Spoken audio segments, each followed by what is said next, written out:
morning, Comic Fam, and welcome to another episode of Comics with a Voice. I am the host, Steve, the Voice White, and this is going to be a series that I'm calling Mad About Mad, because, I don't know, it's my favorite book. I love this book. It's so cool. I started reading this back in 82, somewhere around there, when I was collecting my G.I. Joe books. I was also collecting Mad magazines at the time, and I just loved the stories in them.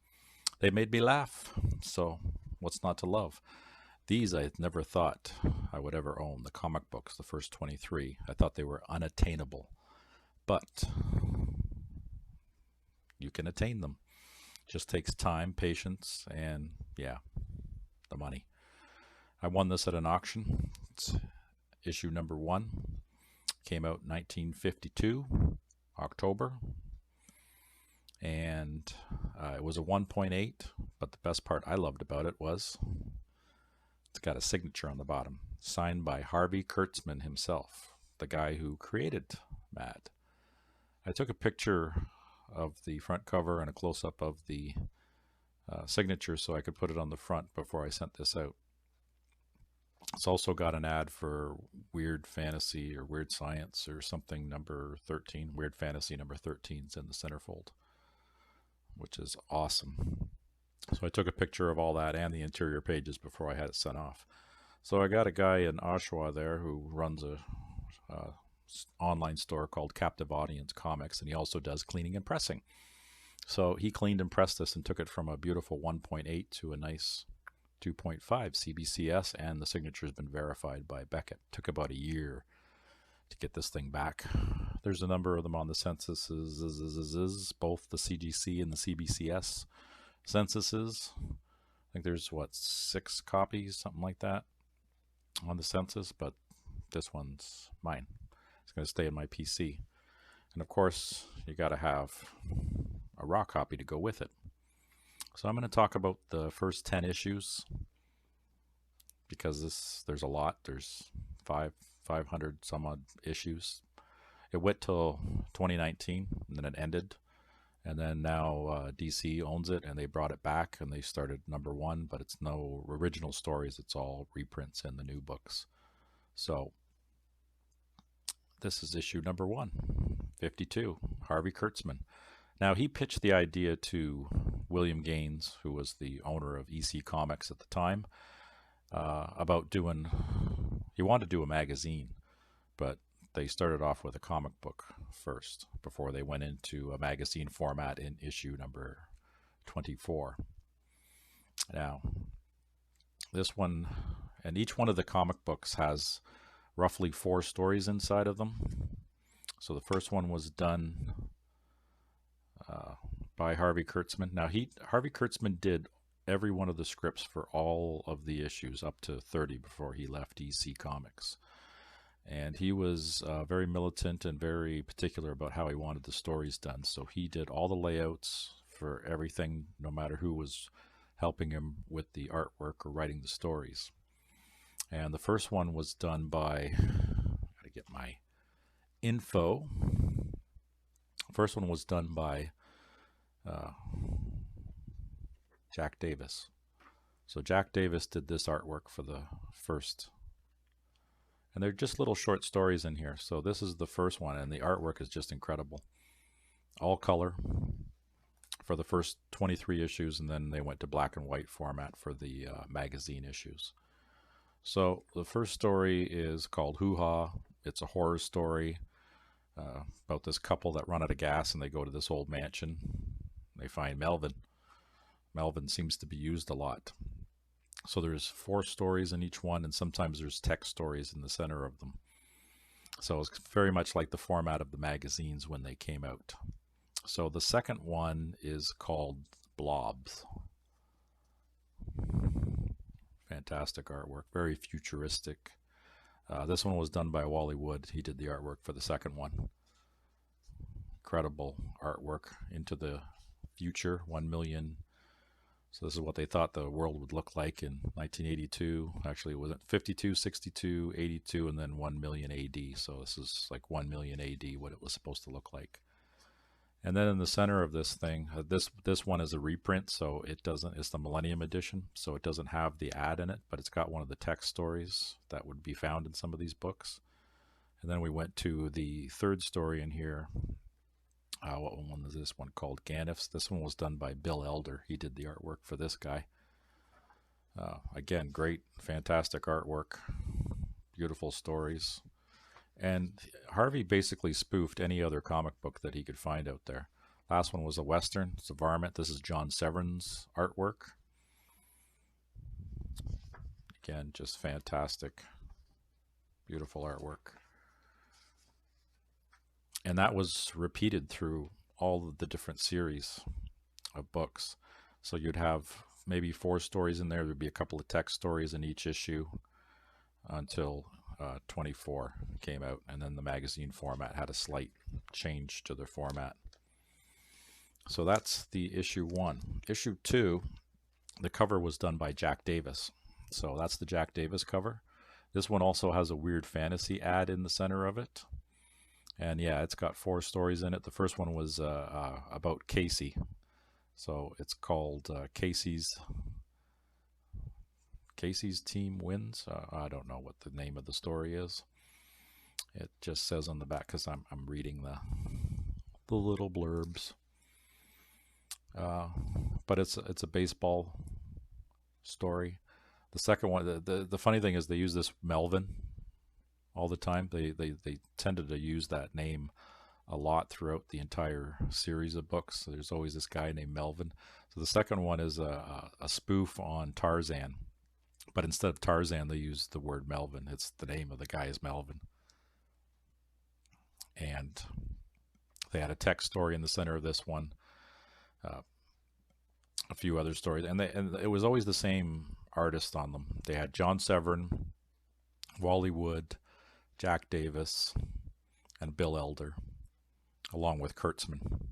Because Kurtzman would write every single story for all of the issues. And number 2, this one came out in 1952, December. Now, issue 3, also a cover. They went back to Harvey Kurtzman. He'd rotate it. So he did some of the covers, and then he'd let other people do covers. So issue 3, this one came out in February of 1953. This one, they did a spoof on Dragnet. They called it Dragnet. And some of the artists would change their names in this one. So Bill Elder did the artwork for it, and he called himself Sergeant Elder in this one, which was pretty funny. They did another one called Sheik of Araby, and it's like a Arabian Nights kind of story, I guess. And that was John Severn. And it was the Melvin has joined the Foreign Legion to escape his wife and kids, but then she gets him. The one for the cover there, it's called V Vampires. That was later on in the book.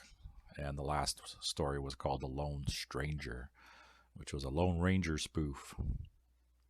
Fantastic artwork on the covers on these. I love the classic EC books. Yeah, February 53. Then we come to the book that saved Mad, because the first 3 issues were not doing well. They were very poor performers.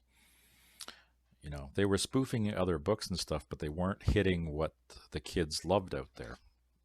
So what the kids loved was this guy here. It's a DC character. There was 2 of them in there that they spoofed, Superman and Captain Marvel. They named them Super Duper Man and Captain Marbles. So this is issue number 4. They should have put them on the cover. I don't know why they didn't put them on the cover, but once the kids saw that first page, it exploded. And then the book took off from there. So Super Duper Man and Marbles. So this one here is also signed by Harvey Kurtzman. The signature's on the first page, so that's why I had to take a photograph of the first page, and then I zoomed in to Harvey Kurtzman's signature there on the bottom, and you can see how he does it. He did Kurtz, and then he draws a little man beside it. That was his wacky kind of humor that he had. But he did all the layouts, all the scripts for every single book, despite who would be doing the artwork for the book. So this one we sent out to, I sent this one also to Matt to clean and press. It took about a year to get this one back as well. It came back as a 3.5. There's a restored because there's some tape, uh, color touch on the cover. It's been reinforced, but it's Golden Age. Who cares? I could have all that removed, change the grade, whatever. But I like CBCS because they do these yellow labels and they don't put that purple stuff. They just tell you restored and then it tells you what it did. But all I cared about was, preserving the book and the signature. Now, this is the only one on either CGC or CBCS census. There are no other signatures of this book out there, at least that haven't come to light. Now, do they exist? Probably, but they haven't come to light. Now, this one came out in April of 1953. And like I said, because of Super Duper Man and Captain Marbles, that's what saved DC, because the kids liked superhero stuff at the time. So they realized, hey, that's cool. So also in this one, they did Robin Hood. They did a spoof of Robin Hood as well. And again, it was all the usual gang of idiots: Jack Davis, John Severin, Wally Wood. Who did I miss? I missed another one. Wally Wood, right? Got him. Jack Davis, check. John Severin, check. Bill Elder, check. So this is the one that saved Mad, because if they kept going with the format they were doing, it probably would have flopped. So that's issue number 4. So number 5, this one's a ghost of a book. It came out in June of 1953. The cover was done by Bill Elder, but it was such a horrific scene on the cover with the guy in the back here hanging the lady, and some of the stabbing, and this guy laying on the ground here. It's got an axe in his head. Parents freaked out, so they pulled them off the shelf. So the distribution was really low on this, and some of the books were recalled, destroyed. So this one's a tough one to find. They did more parodies in this one. They did a fake biography of William Gaines on this one. They did Blackhawks. They did a parody of Blackhawks in this one called Black and Blue Hawks, and that one was done by Wally Wood as far as the artwork on it. And then they had a Kane Keen Private Eyes, because people were into that kind of stuff, and the Jack Davis did the artwork on that one. Really cool stuff. So I'll leave that one up because very cool. Tough one to find. So if you're looking for the Mad early comic books, you want to, 1 and 2, 3, they're expensive and stuff, but this is the tough one to find. This is issue number 6. Another Harvey Kurtzman, back to this one again. They did some Pirates, Teddy and the Pirates on this one. A bunch of different stories. Melvin of the Apes, they did a second. This was a follow-up to the one in issue 2. And they also did another parody of King Kong in this one called Ping Pong. And the art was done by Bill Elder. So fantastic stories in that one.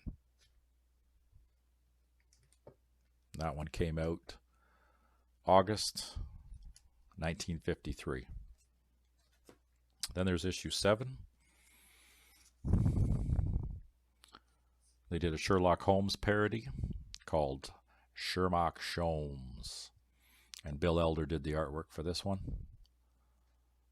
They did a Treasure Island spoof in this one as well, and again they also do those text stories sometimes in the middle of these things.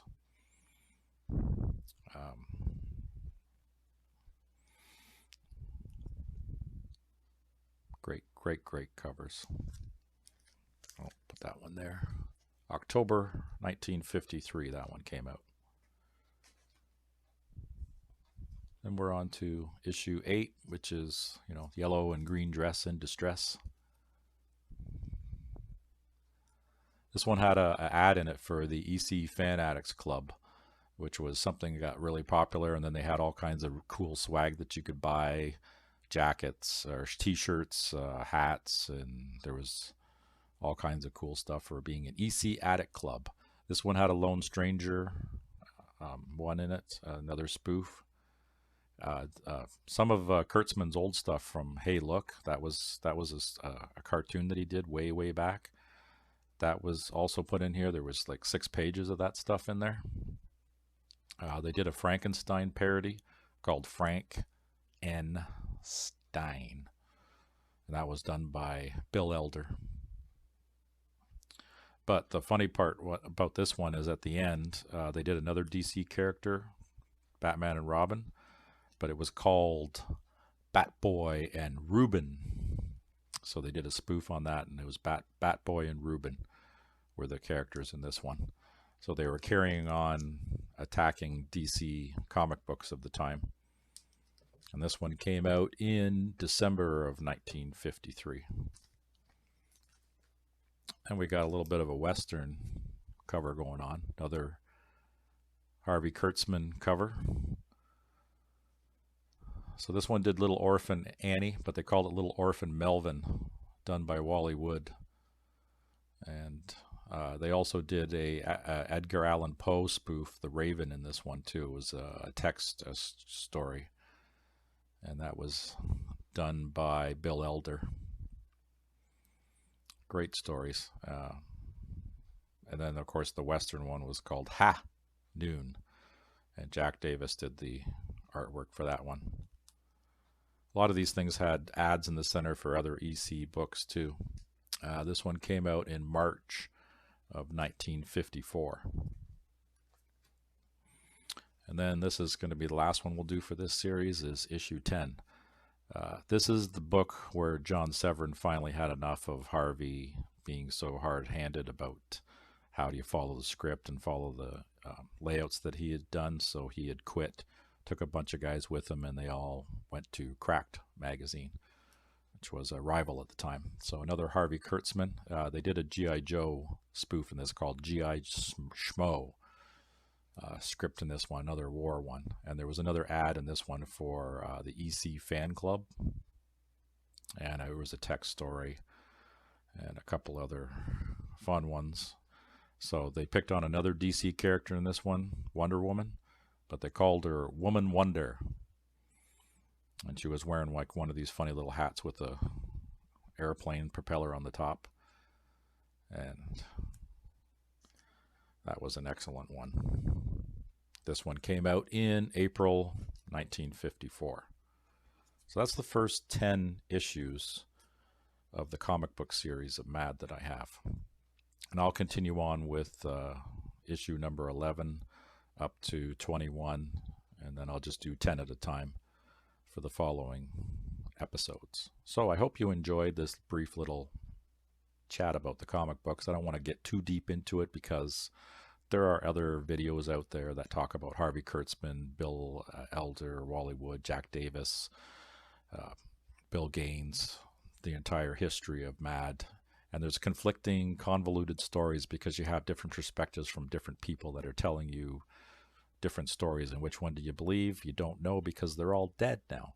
So that is the beginning of my favorite book, Mad. Hope you guys enjoyed.